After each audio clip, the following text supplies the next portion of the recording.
Welcome to the Preserving Family Podcast. The purpose of this podcast is to equip you to gain insight, information, and inspiration to help you protect, teach, and guide your family during these turbulent times. Our goal is to provide tools and resources to help you strengthen and preserve your own marriages and families. Now here are your hosts, Dr. Mark and Janie Ogletree. Well, everyone, welcome to our Preserving Families podcast. We're so grateful that you're with us and wanted to give a shout out to all of you who listen. Thank you so much. Thank you for your kind emails and your support when we see you in person. We love meeting people in different places that we find out that they actually listen to the podcast. I remember a couple of years ago, we were in Montana visiting our daughter and her husband and their kids. And a lady in the local ward came up to us and was so kind about the podcast. And we had no idea who all is out there listening. So anyway, it's flattering and it's always, it kind of keeps us going. I promise you, it keeps us going. Today, I want to tackle an issue. And by the way, I'm solo one more time. Janie's on grandma duty, but she's going to be back soon and looking forward to that. But I've been reading this book by Jean Twenge. I love her research, and this book is called 10 Rules for Raising Kids in a High-Tech World. And she had some great suggestions on helping our children become more independent. And the more that I read what she had to say, I realized how much it aligned with our personal beliefs about parenting, certainly our beliefs about helping our children become more independent and basically preparing them for adulthood. And so not long ago, I was in a meeting and I asked those who were in the meeting with me that I was conducting, I said, I want you to write down what you feel is one of the greatest social problems of our day. And everyone had a great opinion and everyone wrote down what they felt was maybe one of the greater social problems of our day. And I said, you know what my opinion is? And by the way, everyone, I share this as simply my opinion. It's my belief. But my belief is that coddling parenthood, permissive parenting, helicopter parenting is responsible in so many ways for so many of the problems that our youth are facing today. And it's something that we need to be aware of, and it's something that I hope that we can correct. Now, for those of you that don't know or haven't paid much attention, let me just give a definition here. Helicopter parenting is an overprotective, highly involved parenting style where caregivers micromanage their children's daily lives and decision. And by the way, I would add to that those who parent, I'm using helicopter parenting just because it's kind of a fun phrase, but really permissive parents, coddling parents. But in my mind, those parents view their children through the lens of fear and not faith. It's all about fear. It's all about protection. It's all about safety. So this idea of helicopter parenting implies a parent who is constantly hovering overhead. By the way, Haim Ginott, the great scholar on parenting, who wrote so many incredible books. Between Parent and Child is a classic, written, I think, in the 1970s.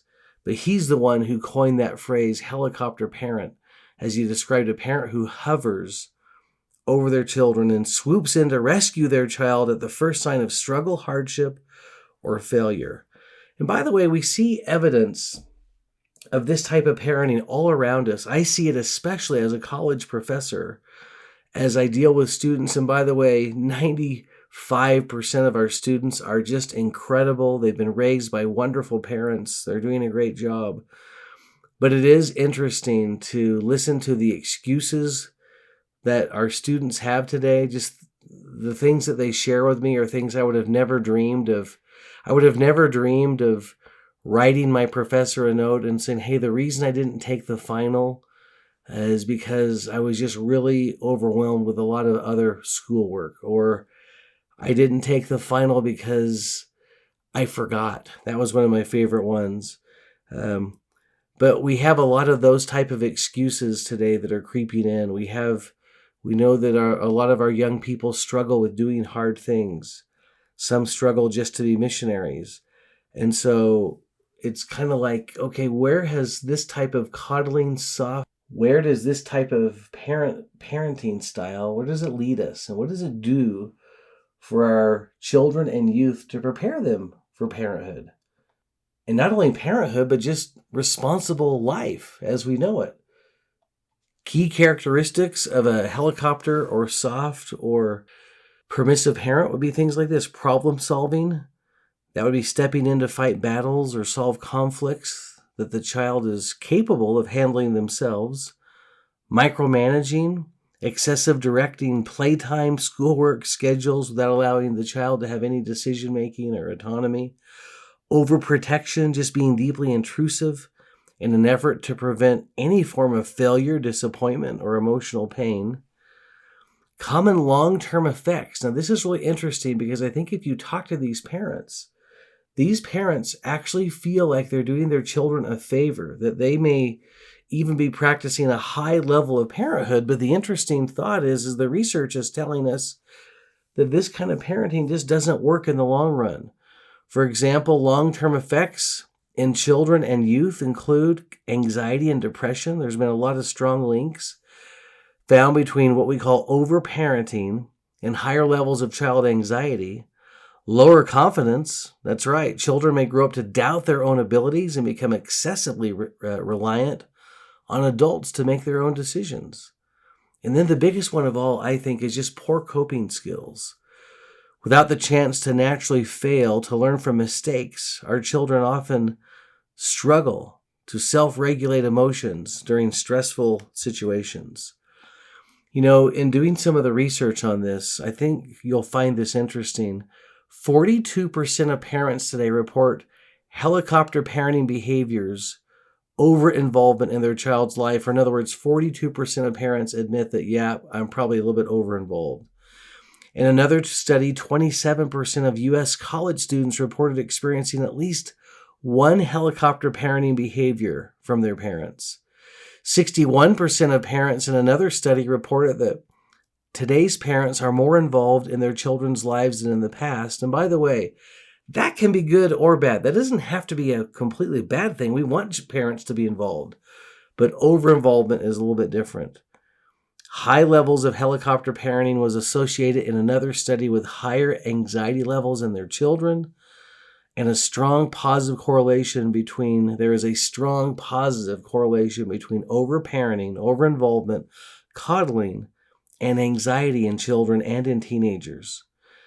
There was another longitudinal study that showed, and you know what a longitudinal study is, they follow the same youth or kids over a period of time for 5 or 10 years or more. High perceived over-control in parents predicted increases in depressive symptoms among emerging adults.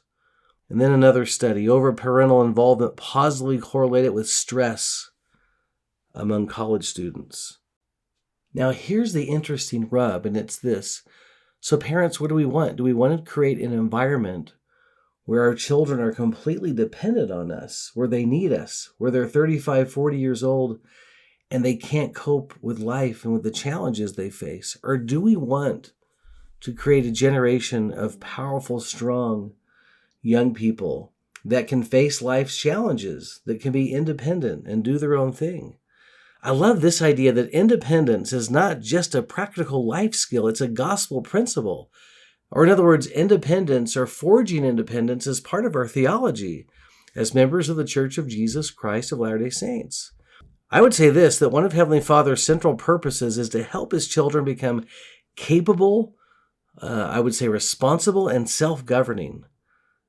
The plan of salvation itself is a plan designed to help us exercise agency, learn from experience, and become like our heavenly parents. And one of the great goals of parenting, in my mind, is to make ourselves progressively less necessary in the lives of our kids.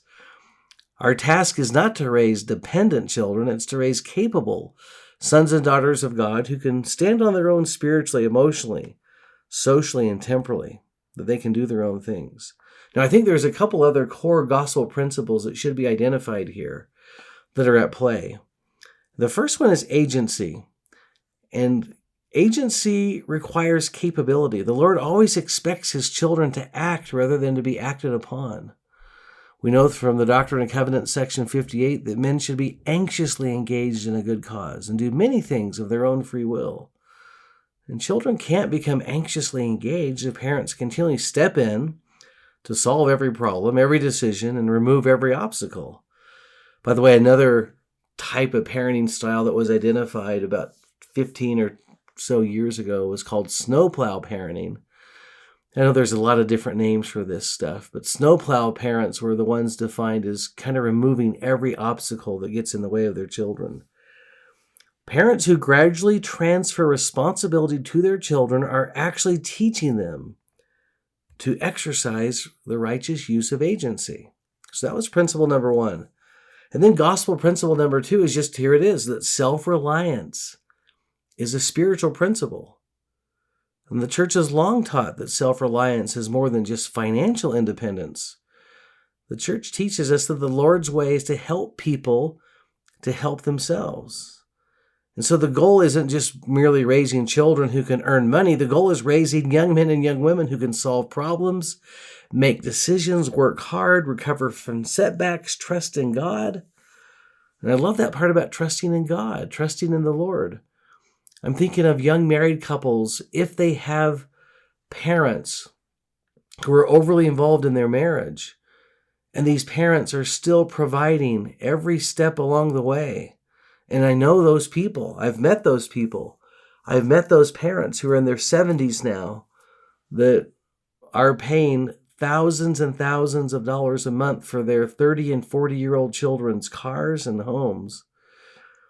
But how do those children who are now 30 and 40 years old learn to rely on God in their lives? How do they learn to rely on each other as a couple?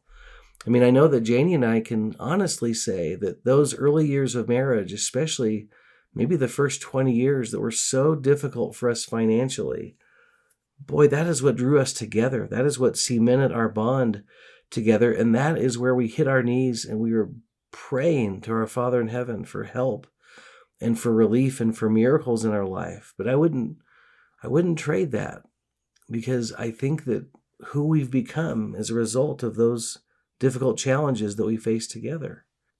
So let me share with you 5 key experiences in the life of our children and our teenagers that I think can forge independence and to help them to become strong and resilient adults.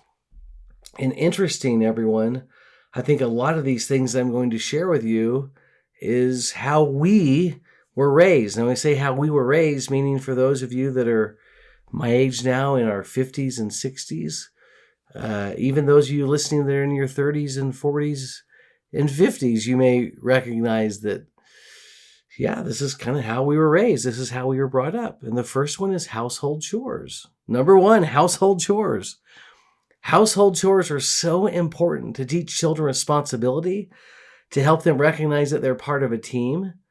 And I'm really surprised how many families I meet now where children just don't have chores or responsibilities in their homes at all.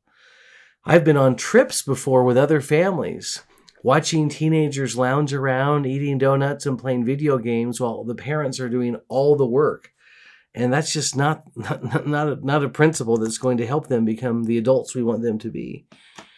Chores teach stewardship. President Hinckley often spoke of the value of work and that children who contribute to the family learn that they are needed and that families function best when everyone serves, pitches in, and helps.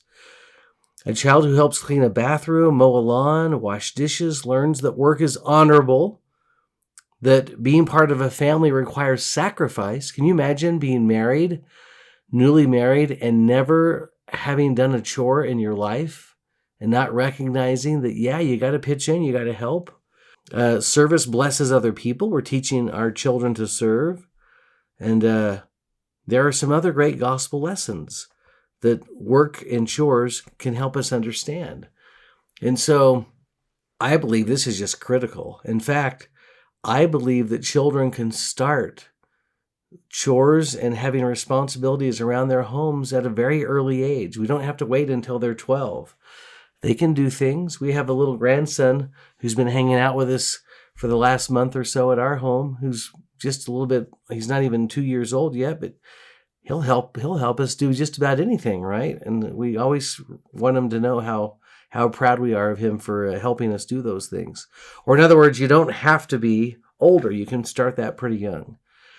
So number one is chores and responsibility. And if your children don't have any of those, this is a good time to start, because that's how you become adult, is you have chores and responsibilities. You learn the fine art of work and discipline. You can't become a responsible adult without those great lessons in life and without those attributes. All right, here's number two. And you may think this is kind of weird, but I think this is really cool. And I'll share with you an experience I had years ago where I was just starting to date Janie. Anyway, it was the summer before we started our school years at BYU, living in Texas. I received a phone call from her family. And they said, hey, could you pick up Matt, their 12-year-old son, at the airport? He has football camp this week, and their family was on a vacation somewhere. And just all you got to do is pick him up and just drop him off at home. So I drove Matt home, and now I realize he's going to be in his home for several days by himself. I go, Matt, like, what are you going to eat? You have food to eat? And he goes, oh yeah, I'm just going to cook some hamburgers. And I remember thinking, you can do that? You know how to cook hamburgers? Way to go. Because when I was his age, I would have just been making myself a peanut butter and jelly sandwich or whatever. So everyone, believe it or not, I put number 2 skill to teach children to help them become adults is to learn how to cook something. Listen to this. Cooking teaches preparation and self-reliance. Many parents are surprised by how much confidence children can actually gain when they can prepare meals for themselves and for others. Cooking does create an opportunity to serve. And a future missionary, spouse, parent, or church leader who knows how to care for others has already learned an important principle of discipleship. And everyone, I've got to be honest with you, this is probably one of the areas that I didn't score real high in, because I really didn't learn how to cook much. And so going into the mission field, I mean, it was cereal, it was canned soup and sandwiches, but I don't ever remember saying, hey, I'm going to make us a gourmet dinner tonight. Luckily, where I was in Seattle, we had dinner appointments every night, or we may have starved, but I've watched my own children pick up those skills, and Janie was really good about teaching them how to make meals and how to cook a few things, and now a lot of them are incredibly good at that. And once again, I still remember a daughter who arrives in the mission field with another group of missionaries, and they're just distraught. It's during COVID. Things aren't great. Conditions are poor in Jamaica. And that daughter sits down and makes everyone a spaghetti dinner and puts her arm around them and says, guys, it's okay. We've got this. And I thought, wow, that's really cool. So glad that she had that skill. So why not teach our kids how to cook a few things? And once again, that's all they need to know, right? Sit down with those kids at a young age, and then, of course, with their teenagers, and show them how to cook a few easy things. I still remember the first time that I told Janie, hey, guess what? Invite some friends over. I'm cooking the Sunday dinner. And this is when we were college students at BYU. And Janie said, whoa, are you sure? And I go, oh, yeah, no, I totally have this down. She's like, okay, but I could see the doubt on her face. And sure enough, I cooked the spaghetti, cooked some meat to mix in the meatballs with the sauce. Did not realize that I needed to drain the grease from the meat. So mixed in the meat, all the grease with the sauce. And it was probably the worst spaghetti dinner ever. In fact, I'm sure we all probably got sick. But that was when I recognized, okay, I need to work on this a little bit. I need some more help here. In fact, just teaching young men and young women how to cook on a grill is not hard, right? We can do that. All right, number 3 is another kind of interesting one. And once again, these first few are coming from Gene Twinge's book on 10 rules for raising kids in a high-tech world. But I really like the idea. Here it is. Allowing children to make phone calls and their own appointments. Or in other words, your child has an appointment with the doctor or the dentist or the barber or the DMV or whatever it is. Let them make those appointments, right? Let them make those phone calls. And by the way, I am surprised in my own counseling practice how many times I receive from a phone call from a parent to make an appointment for their adult child or even their teenage son or daughter. And I bet they could have done that. Making your own appointments, making your own phone calls, develop self-advocacy. In fact, many youth today are very uncomfortable speaking to adults they don't know. But yet future missionaries, spouses, parents, employees, and even church leaders are going to have to learn how to communicate confidently and respectfully. Making a doctor's appointment or calling a coach may seem small, but these experiences teach children how to handle life directly, rather than waiting for someone else to do it for them. And so once again, parents, here's the cardinal rule in parenthood, that you never, ever do anything for your children that they can do for themselves. Why are you doing some of these things? Why? I mean, I've even seen it before where I'm trying to have a conversation in my ward with let's say a 16-year-old teenage young man, and the mother or father is standing next to them, and the mother or father are answering every question that I'm asking this teenager. I'm trying to develop a relationship with them and ask them a few questions, and their parents are butting in. And I'm like, why? Why are you answering all the questions? Let them answer for themselves. Here's number 4, and it's a really interesting one. And I present it as a more foundational problem, and I want to be careful with this because it's encouraging our children to, 1, get a driver's license, and number 2, drive. Now, I know a lot of parents would say, actually, my kids don't want to drive, and I'm okay with that. It's saving me tons of money in insurance, saving me tons of money on fender benders and other problems that comes along with teenage driving. We get all that. But there's something about driving that forges independence. And I remember that. I remember the first time I was able to hop in my family car and drive wherever it was to, I don't remember where, and feeling kind of sort of like an adult, feeling kind of grown up. In fact, in my day, it was so crazy, everyone, but in my day, I, as a teenage boy, actually found every reason in the world to back our car up and down the driveway. At age 13, 14, 15, I could not wait to drive. And I remember, we were going to shoot baskets. Hey, let me move the car. Well, the car's not in the way. Yeah, I think it is. We need to move the car. I remember putting cones out on my street and practicing parallel parking, sometimes for hours, because I just wanted to nail that when I took the driving test. Probably shouldn't admit this, but I even admit it. I admit it now. Statute of limitations is way over. But I even took the family car out a few times when our parents didn't know about it, right? And it was usually just a drive around the block, but I could not wait to drive, right? And I'm only expressing what it was like growing up in the late 70s, early 80s. And I think that was kind of how all my friends felt. I didn't know anyone that said, no, I don't really want a driver's license. I mean, that was the big day. Turn 16, get your driver's license. Many teenagers today are delaying or avoiding getting their license. In fact, Jean Twenge discusses this in her research, telling us that many teenagers today are reaching traditional adult milestones later than previous generations, and driving is one of those. So a major decline in teen independence is manifest by this lack of driving or getting a license. I don't know if you're aware, but in the 1970s and 80s, 85 to 90% of teenagers had a driver's license by age 18. So everyone ready? Once again, 85 to 90%. Now, by the mid-2010s, that number dropped into the 70s. 70 to 73% of teens had a driver's license by 12th grade. And in the 2020s, about 60% of high school seniors had a license.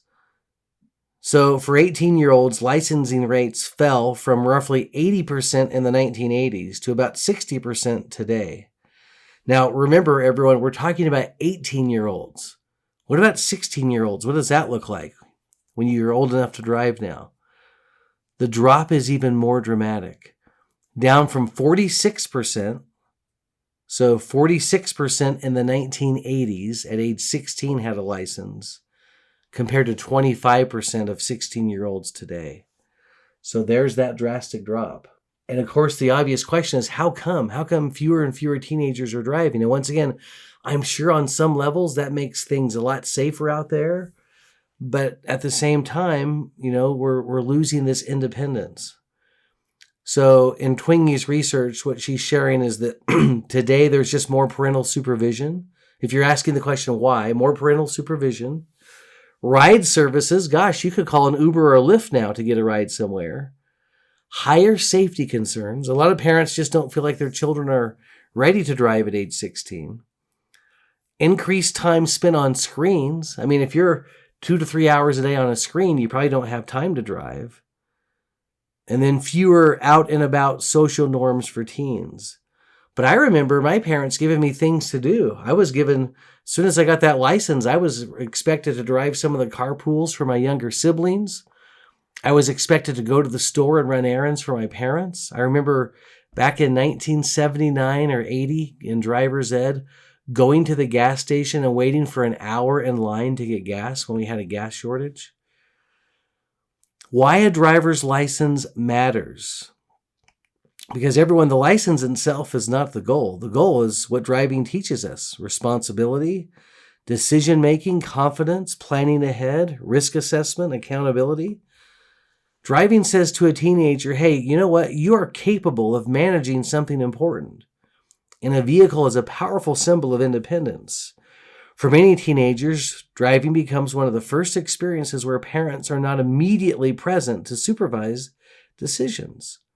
And guess what, everyone? There's research on this. Check this out. Studies have found that teenagers develop greater self-confidence and perceived competence when they are trusted with meaningful responsibilities.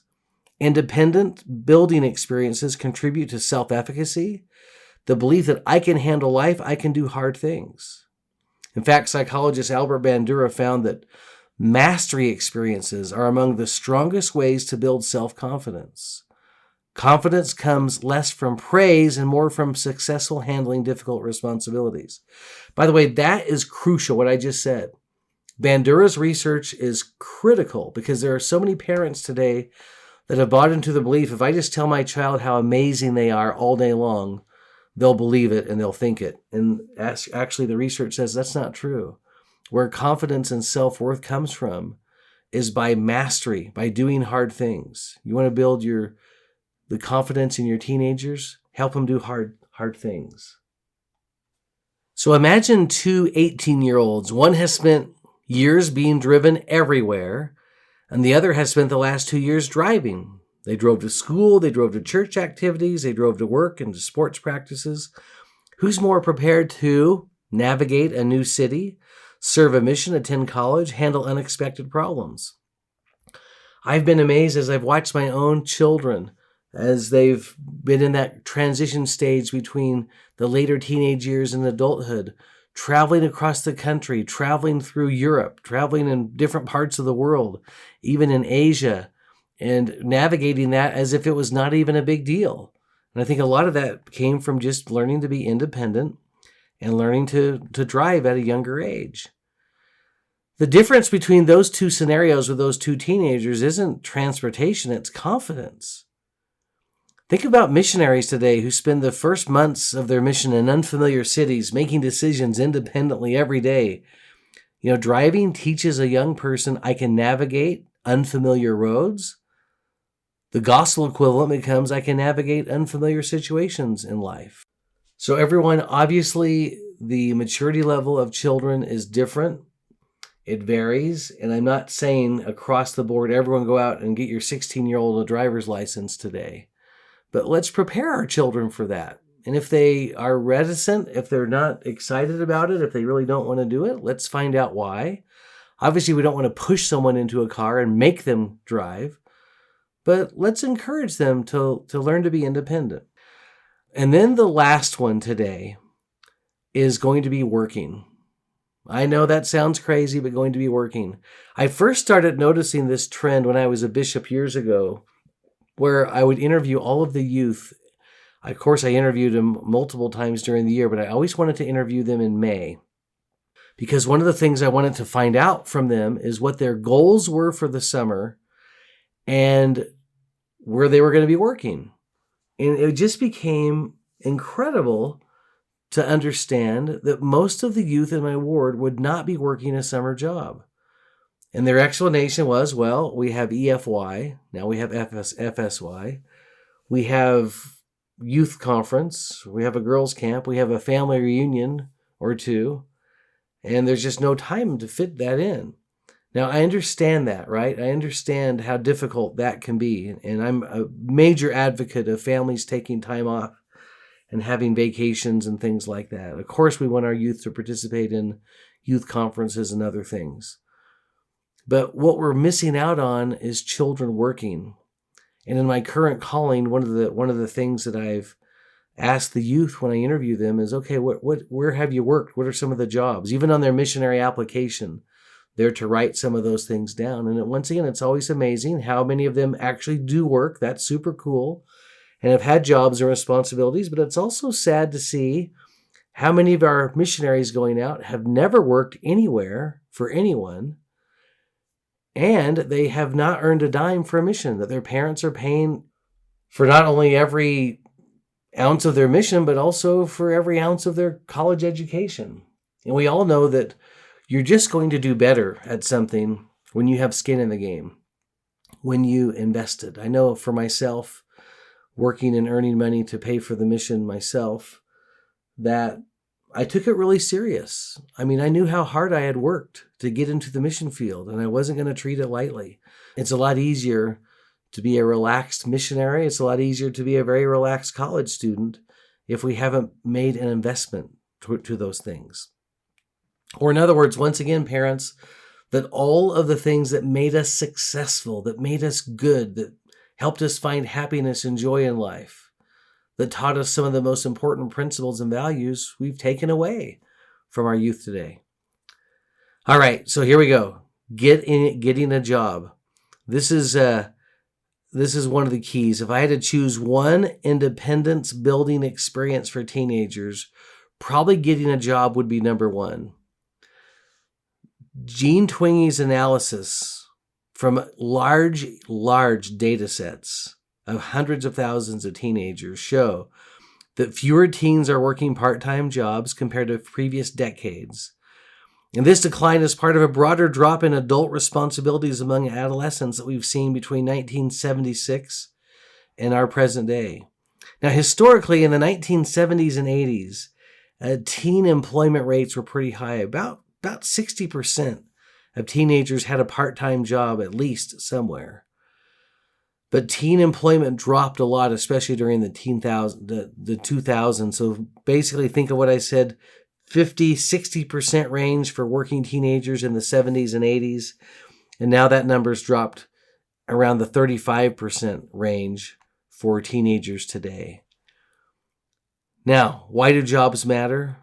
Think about what a teenager learns. Showing up on time, taking direction, solving problems, working with difficult people, serving customers, persevering through boredom, earning money rather than just having money given to us. In fact, the workplace can become one of the greatest classrooms for adulthood. And I can share a couple of those lessons. One of them is I learned as a teenager how to balance a busy schedule. I remember my sophomore year of high school trying to balance baseball practice at the high school, working at a local grocery store, and being a high school student. That was hard. The other thing that I remember is having a boss or a manager that was really a difficult personality. And then also having a couple bosses and managers at that same place that were awesome. They were just incredible. And I remember, I can look back now and think that I was actually forging my leadership style as a 16-year-old as I watched this one boss that just treated everyone horribly, just treated people so poorly. And then another boss that was just so awesome to everyone, just treated people so well. And I remember thinking, that's the kind of boss, if I'm ever a boss, that I want to be, or that's the kind of leader that I want to be. Numerous longitudinal studies have found that moderate work during teenage years is associated with greater responsibility, stronger work habits, and smoother transitions into adulthood. Now, the key word is moderate. We don't want to overwork our youth. Research generally suggests that excessive work hours during the school year can interfere with academics, but reasonable employment often benefits teenagers. Now, I thought it was so cool to have my own money. I was saving for a car. Those were the things I was really interested in at age 16. But I will say I probably worked too much. And I do remember falling asleep a time or two in my English class. So we don't want to go overboard. But here's the hidden benefit. Jobs teach delayed gratification. A teenager begins connecting effort with reward. Instead of my parents will provide everything, the lesson becomes when I work, good things can happen. I can save up. And by the way, when you pay for that car, I promise you treat it a lot different than when your parents hand it over to you. And I believe these are great foundational gospel principles. Many successful adults can remember their first job decades later, like I've just told you about mine at a grocery store. We remember that first difficult boss, the first paycheck, the first mistake that we made. I certainly remember that. Our first real great accomplishment.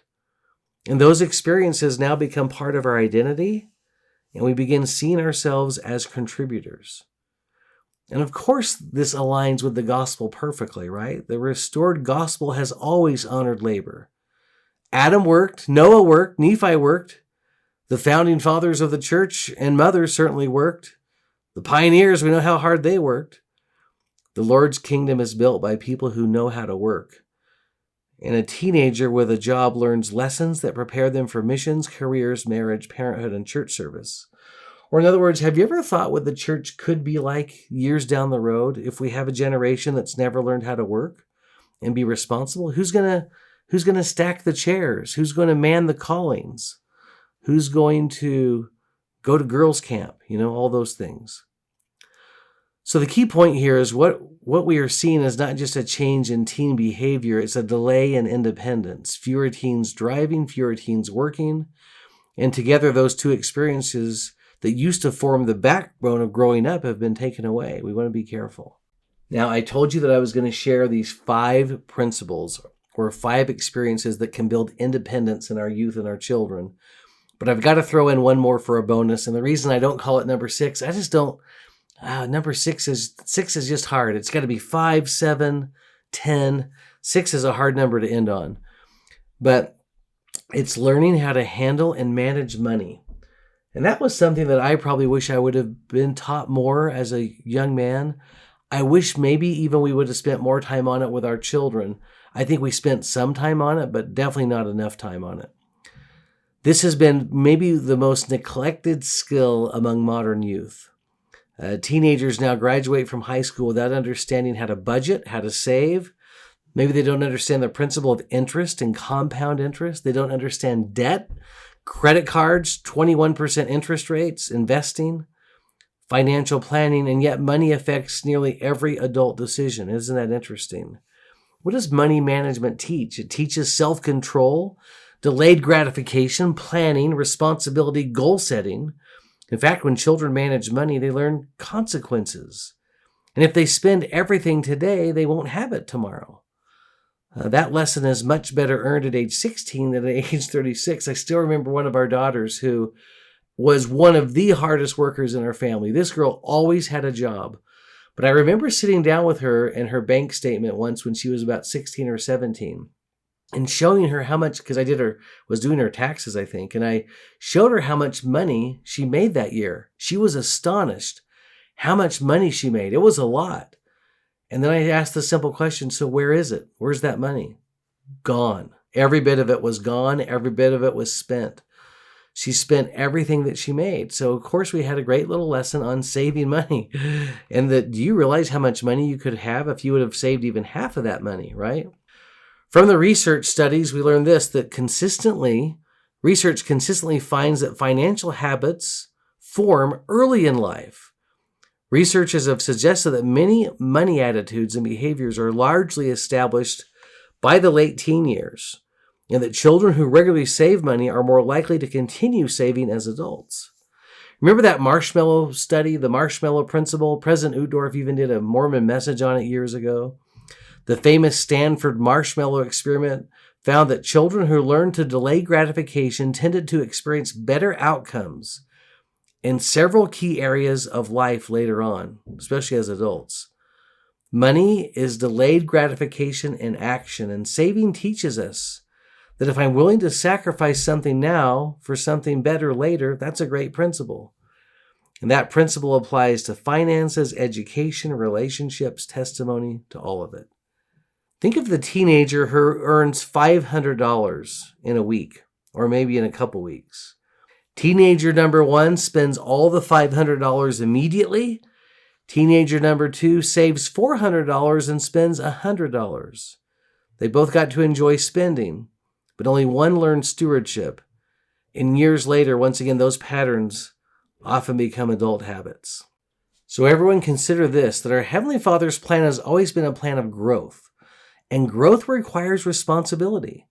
When we allow our teenagers to drive, to work, to earn, to save, to spend, to make mistakes, and learn from those mistakes, we're not just preparing them for adulthood. We're helping them become the kind of self-reliant disciples who can serve missions, build strong families, strengthen the church, and stand confidently before the Lord. Everyone, you've heard us say this before, but the days we live in are not easy, and I don't think they're going to become any easier. I think the greatest things that we can do to prepare our children to live in a tough world are some of the lessons that I've shared today, of helping them to become independent, to help them become strong. And we can do that. I know that we can do that. Everyone, thank you for being with us today. LDS, let's do something. Parents, would you consider just teaching one of these principles to your children? What do we talk about? We talked about driver's license. We talked about work. We talked about making their own appointments. We talked about chores. We've talked about financial responsibility. We talked about a lot of different things. Choose one of those. Find a way to teach it to a child or a grandchild. And smile as you watch them grow right before your eyes. Everyone, have a great week. Can't wait to be with you next time. Until then, keep smiling.